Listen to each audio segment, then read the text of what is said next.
Hey folks, today we're covering Tinto Talks 51 for Project Caesar, aka EU5, and Johan is back this week to talk to us about subjects and how they function in the game. If you played EU4, I don't think there's anything too crazy in here. I think most of the system is working at least similar to how it did in that game. There are some cool new mechanics around Conquistadors, and that's going to be covered later on. And then during this dev diary, we're also going to see how you play as an overlord and how you play as a subject. And Johan's going to start here by giving us a rough overview of that. So in Project Caesar, as the game now starts at the end of the medieval era, if you're somehow unaware, this game is starting in 1337. So there are going to be some mechanics we wouldn't have seen in EU4 that we will get in EU5.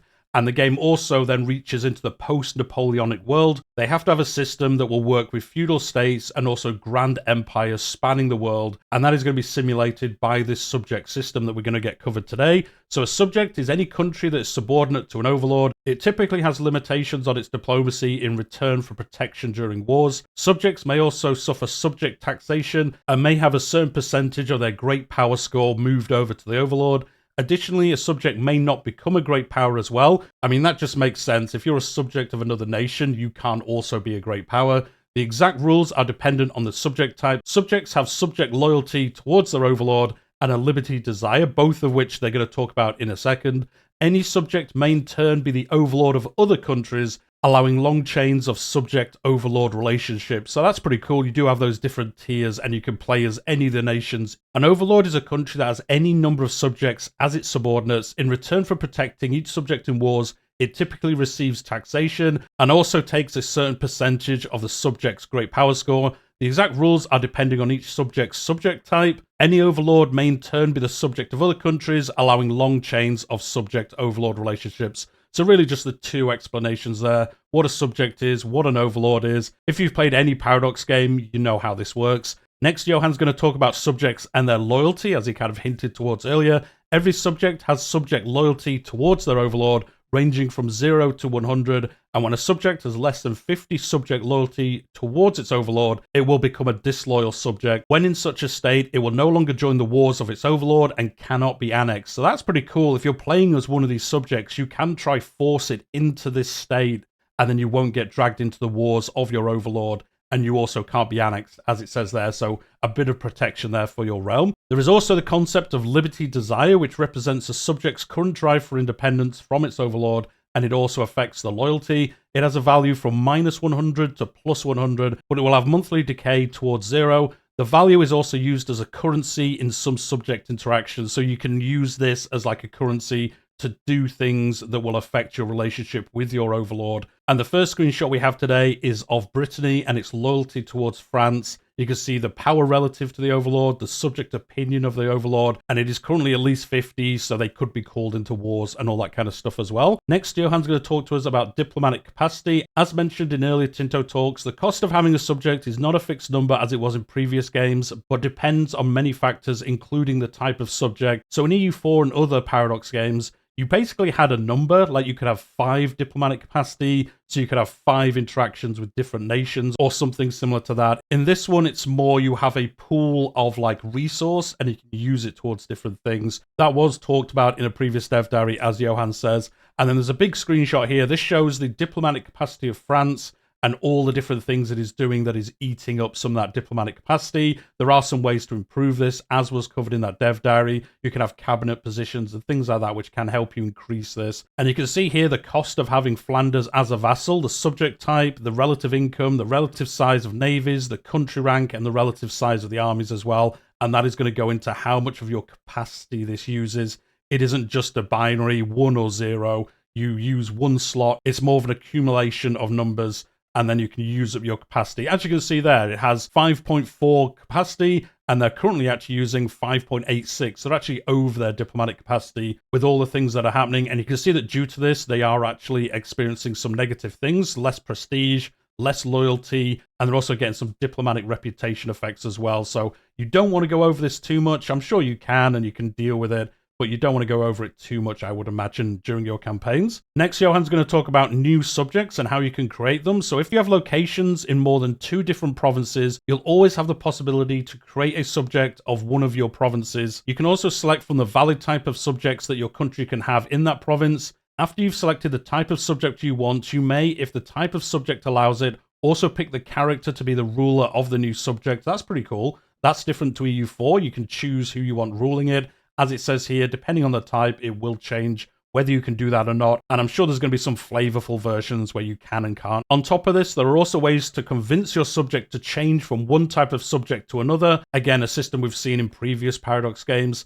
So the first type, and the most well-known version of it, I guess, is just a vassal. This is the most typical type of subject. A vassal oversees its territory on behalf of its overlord, pays vassal fees, and joins the military campaigns of its overlord. Almost all countries can make vassal subjects, and you can see in this screenshot, it is once again Flanders. It is a vassal of the Kingdom of France, and you can see the rules that affect it and the modifiers. So the rules, Flanders cannot cancel this relation on its own, and then the annexation limits. Flanders can be annexed at a progress of 5 per month. Flanders can only be annexed after 10 years, and Flanders can only be annexed if they have at least 150 opinion of France. Again, nothing too crazy if you played previous Paradox games. The building rules here, France can build resource gathering operations in Flanders, France can build roads, and France can build buildings there as well. So you can do things in your vassals' lands. It isn't like a totally autonomous area, especially not this version. And then the diplomatic rules, Flanders is limited by France regarding diplomacy. France also needs diplomatic capacity to maintain this relationship. Flanders gives France food access. Flanders will also join France in its defensive and offensive wars as well. And then the last part of this tooltip shows the benefits for both sides. Outside of the other benefits that you get, these are like the main ones, I suppose, that are kind of highlighted in this screen. So the benefits for the overlord, so this would be for France, it gains some prestige. Flanders will also spread its institutions to Paris. Flanders pays nearly 6 gold a month to France as well, so you get some money out of it. And then the benefits for Flanders, the efficiency of their cabinet gets better, and then also the opposite of the other ones. So the institutions from France will get spread to Bruges. I think for most interactions, this isn't going to be a massive benefit for the main nation, but there are going to be some, I guess, where if you're a smaller nation, maybe you manage to overlord a larger nation that you wouldn't usually be able to, and who have more institutions, you will start seeing those getting fed back into your nation and get the benefits of those. And then outside of that, vassals aren't the only type of subjects in the game. The next one is fiefdom. A fiefdom is a junior title that is the property of the overlord's ruler. This can only be created and maintained by a monarchy. There are some drawbacks to it, as it cannot be created by diplomatic offers and does not grant any prestige. So I would imagine this is one we'll see more at the beginning of the game, and then as you progress through the ages, this is one that probably dies out a little bit more, I would think, especially once you get to the later era of the game. The next one is March. A March is a subject country focused on defending the domain, acting as a barrier between their overlord and external threats. A March pays half the gold that a vassal does and cannot be annexed, but the March gets a discipline boost and gets better lasting forts that are also cheaper to build as well. So you do want these potentially on your border.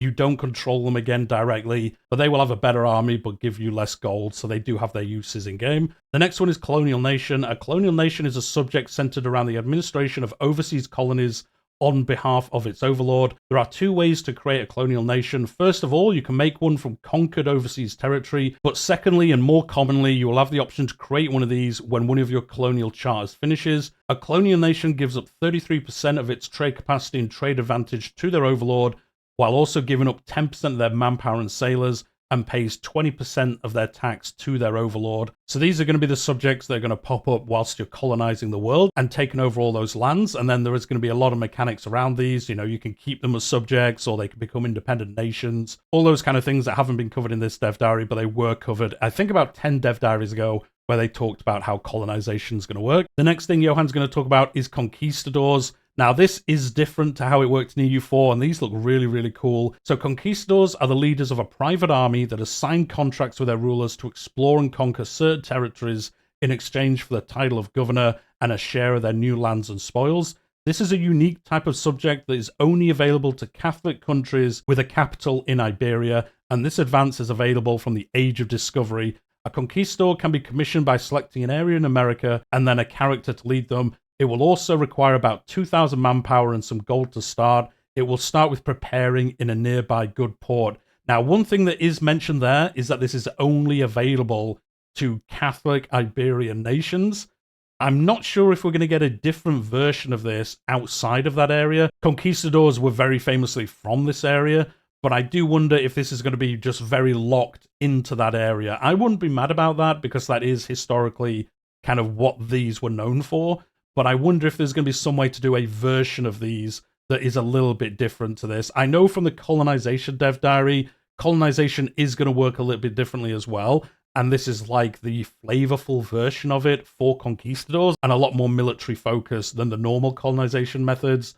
But I do wonder if that is going to be just locked to Iberia permanently, or if you can unlock these with a different nation. We'll find out in the future. And you can see here, preparing to start a conquistador in Lisbon, you need to meet the requirements here. So horses, cloth, leather, weaponry, and liquor. And you can go off and try find your new paradise in the new world and get up to, you know, some kinds of shenanigans. And then after you've filled up all those requirements and your conquistador has started off on his journey, you will get an event that pops up after a while, a couple of months later usually, and you'll get this event that you can see here. So Conquistador Augusto, he has arrived in the location and he's ready to spread our influence. Let's see what we can find. So they've made landfall and they're going to see what they can get up to and then tell you what's going to happen and see what they can find. So when they do arrive there, this will spawn an army-based country in a location in that area, starting with about 2 regiments of conquistadors.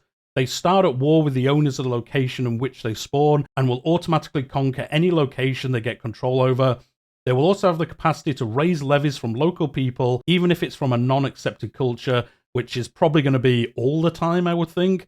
I can't imagine most of these places are going to be accepted cultures, but maybe there are some mechanics, which means they would be, as it is called out here specifically. I would be surprised if it ever worked the other way, but there must be some way in which it can. If they manage to get to peace or get enough locations, they will convert into a colonial nation of yours. So yeah, this is a lot more warfare focused. You send these conquistadors off, they conquer some land, and then once they've settled whatever they're getting up to, they will then convert into a colonial nation. And then as Johan mentioned at the beginning, there are many other types of subjects, and there are a lot of flavorful ones, and Johan's going to cover those in future dev diaries. So these are things like state banks, Hanseatic League members. There's so many other kinds of subject types, but the ones that's covered in this dev diary are like the generic ones that you'll probably always see. Conquistadors being a little bit different, but you do get a standard colonial nation out of that. It's just different how that gets set up versus normal colonial nations, if you want to think of it that way. But yeah, in the future, we're going to get a lot more information about these different types of subjects as well. And then next, Johan's going to talk about the difference between playing as an overlord and playing as a subject. So several types of subject allow the overlord to annex a subject. Annexation is when an overlord completely takes over one of its subjects. The overlord will gain all the subject's own locations and any characters not fleeing to other countries.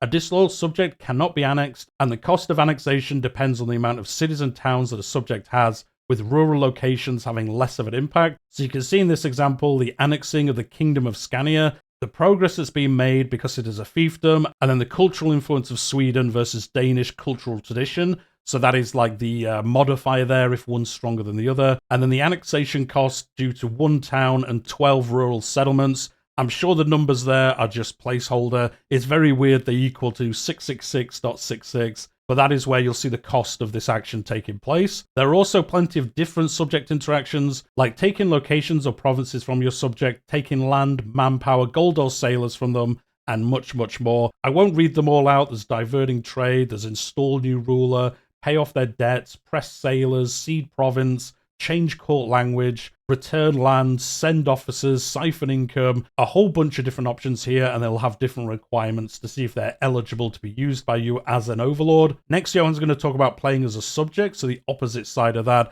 So if you play as a country that's a subject, you have a few tools at your disposal. So the first one is frustrate annexation. This uses the admin ability of the ruler and the cabinet member that is assigned to this task, and this, as it says, is just slowing down the annexation. I suppose you're doing this to try get out of this relationship before you're pretty much, deleted from the game, I guess, if this goes through and you are playing as that subject. The next one is sow disloyalty. This action uses the diplo ability of the ruler and the cabinet member, so the same as above, to reduce the loyalty to your overlord. So as we've seen previously, if you can get this under 50% especially, you then can't get dragged into their wars, you can't be annexed. So this is something you're probably wanting to do if you are playing as a subject to somebody, because then they can't start the process of annexation, and then as I mentioned above, I guess the game ends for you at that point if they do manage to do that. And you can see here the effective skill of sowing disloyalty and the modifiers that are affected here. And then with a total increase of 50%, they gain the following effect. Loyalty to Overlord, -14. So maybe in this example, You need somebody with a little bit more diplomacy skill so they can get this moving that little bit faster. And then if you really want to get out of this relationship, there are some ways you can do that. So you can become independent, and there are 2 ways to do it. First of all, there's just a classic option of just declaring war on your overlord. Although, as you can imagine, this is probably not a good idea. Your overlord is probably much, much more powerful than you, and you're probably going to get stomped. However, there is another way to do this, and you can start an independence movement. This is somewhat similar to a coalition in that it is an international organization with a target country. You can invite other countries to join it, including other subjects of the same overlord. And when you've gathered enough strength in your movement, often securing the backing of another powerful country, you can start the war and have a chance to fight for your liberty. So the first one is really just going at it on your own. You're probably going to have a bad time. The second one is having this kind of group of people trying to get independence, or really just bringing in outside countries to try help you in these wars. And then you all get independence if you all win. Very similar if you've played Crusader Kings, when you get those independence factions, you get a bunch of rulers that are under your control that try fight you, and if they win, they all get independence from your realm, and then, you have to try conquer them again later if you want to. This is how it's going to work, and roughly how it worked in EU4. The way it's using international organizations is different, but I think the actual mechanics of it working in a way are pretty similar. You want to get a bunch of people helping you, and then you can declare independence. I think in EU4 you could go to other countries and ask them to support your independence, or they would come to you and say, we will support your independence, and then when you declared war, they would help you. It's similar to that, but using this international organization system, it is slightly different in how it's going to play out. But anyway, that is going to be the end of the dev diary for this week. So that is subjects, the different types of subjects, and also some rough gameplay on how they're going to play. And as I said at the beginning, I don't think there's anything groundbreaking here versus EU4, although the Conquistador system looks cool. It is using some different systems that they've talked about previously, so it isn't exactly the same. But I think overall, if you've played EU4 or many other Paradox games, you're not going to find anything too confusing in how all this works. Next week, Johan's going to be back, and he's going to be talking to us about the weather and natural disasters.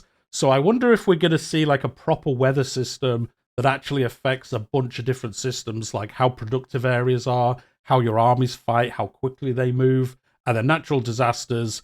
I wonder if they're going to be on the map. Let me know what you think in the comments down below. I don't think they will be. I think they'll just be modifiers in provinces and stuff like that, but maybe we'll see some cool animations if they hit certain areas of the map. This is interesting as well. If you're following along with Crusader Kings 3, they just announced weather in one of the DLCs we're getting this year with nomads and how they're going to work in the game. There is going to be weather in certain areas of the game. So again, as we've seen with some of these overlapping systems, how they work in one game, how they work in other Paradox games, what have they learned from each other, and how will we see them implemented in the game. But anyway, we'll leave it there for today. Hit that like button if you've enjoyed it. Subscribe if you're new here. I'm covering EU5, all the dev diaries, all the news, up to official announcement, launch and beyond. And I also cover other historical grand strategy games, especially Crusader Kings, but some other games as well. So hit the subscribe if you've enjoyed it.